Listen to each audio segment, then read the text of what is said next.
திருச்சிற்றம்பலம். வணக்கம். புதிய சேனல் பேர் அதே தான், கவர்னர் கர்ஜனை தான். ஐயா தொடங்கியிருக்கேன். இன்று இது முதல் எபிசோடு. உடைய நோக்கம், கவர்னர் ஐயாவின் அற்புதமான உரைகளை தொடர்ந்து கேட்க கவர்னர் கர்ஜனை அபிஷியல் என்ற புதிய சேனலை இப்பொழுதே சப்ஸ்கிரைப் செய்து கொள்ளுங்கள். கூடவே பெல் பட்டனையும் கிளிக் பண்ணுங்கள். மக்களுக்கு ஒரு விழிப்புணர்வை எல்லா நிலையிலையும், உடல் நலம் சார்ந்த விழிப்புணர்வு, பணவளம் சார்ந்த விழிப்புணர்வு, கர்மாவிலிருந்து எப்படி விடுதலை பெறுவது என்ற விழிப்புணர்வு, ஞானமடையும் முறைகளை பற்றிய ஒரு விழிப்புணர்வு, நம் திருமறைகள், நம் சமயம் பற்றிய முழு விழிப்புணர்வு, இதெல்லாம் ஒரு சமூக அக்கறையோடு சொல்கிறது தான் இது என்னுடைய நோக்கம். அவ்வளோதான். 2002 இதை கவனகர் முழக்கம்னு ஒரு மாத இதழ் வழியாக நடத்தினேன். ஒரு மனிதனுக்கு 40 வயசை தாண்டி ஆச்சுன்னா சமூக அக்கறைன்னு வரணும். அப்போ சமுதாயத்துக்காக ஏதோ ஒரு வகையில் அவங்க அந்த பணி செய்யணும். செஞ்சால் தான் நமக்கு இந்த ஆன்மா நிறைவடையும். அவர் பாவேந்தர் பாரதிதாசன் சொன்ன மாதிரி, தன் பெண்டு தன் பிள்ளை தன் சுற்றம் அப்படின்னு வாழ்கிறவன் குறுகிய மனமுடையவன்னு சொல்லி திட்டுவார்.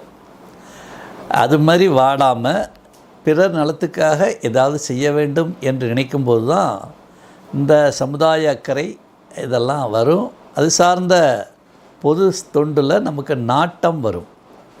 அந்த வகையில் 2002 கவனகர் முழக்கம்னு ஒரு மாத இதழ் வழியாக இந்த செய்திகள் எல்லாத்தையும் ஐயா அனுப்பினேன். அது ஒரு 10 ஆண்டு ப்ராஜெக்டு. 2012 வரைக்கும் ஓடிச்சு. அப்புறம் அது மறுபடியும் எக்ஸ்டெண்ட் பண்ணேன். இன்னொரு 5-6 வருஷம் ஓடிச்சு. அப்புறம் அதுக்கு ஒரு தடை வந்த உடனே கவனகர் டெய்லி அப்படின்னு ஒரு சேனல் ஒன்று தொடங்கி, அதை எனக்கு சேனலை பற்றி ஒன்றும் ஐடியா இல்லாதனால அது நம்மளை வச்சு பணம் சம்பாதிக்கணும்னு நினைக்கிற ஒரு கூட்டம் அதை ரகசியமாக தொடங்கினாங்க. அதில் பணம் வரணும்னு கூட எனக்கு தெரியாது. நான் வரல பேசிகிட்டு இருந்தேன். அவங்க சொன்னபடி பேசிடுவேன். இதில் பேசுனதுக்கு நானே காசு கொடுத்துருவேன். ரொம்ப கன்னிங்காக ஏமாற்றினாங்க. அப்புறம் ஒரு கட்டத்தில் அது சம்மந்தமாக ஆராய்ச்சி பண்ணும்போது, இல்லை இவர்கள் ஏமாற்றுகிறார்கள் அப்படின்னு ஒன்று தான். அதை நம்ம பிளாக் பண்ணிவிட்டு அப்புறம் கவனகர் கர்ஜனை அப்படின்னு 2020 இன்னொரு சேனல் நம்ம ஆரம்பித்தோம். அதுவும் சிறப்பாக தான் ஓட்டிகிட்டு இருந்தோம். கிட்டத்தட்ட 1.5 லட்சம் சப்ஸ்கிரைபர்ஸோட, ஏராளமான வியூவர்ஸோட, உலகம் பூரா தெரிஞ்ச ஒரு சேனலாக ஓடிட்டு இருந்தது.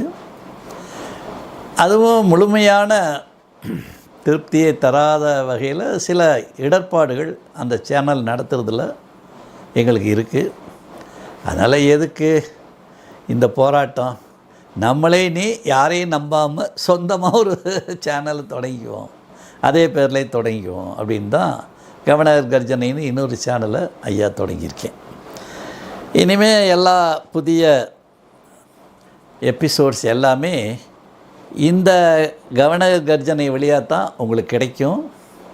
அதனால் நீங்கள் உடனடியாக இதுக்கு எல்லோரும் நீங்களும் சப்ஸ்கிரைப் பண்ணிக்கணும். உங்களுக்கு வேண்டியவர்கள், நண்பர்கள், உற்றார் உறவினர் எல்லாருக்கும் சொல்லி சப்ஸ்கிரைப் பண்ண வைக்கணும். சிவ சிற்சபையோட ஒரு அஃபிஷியல் சேனல் தான் கவர்னர் கர்ஜனை.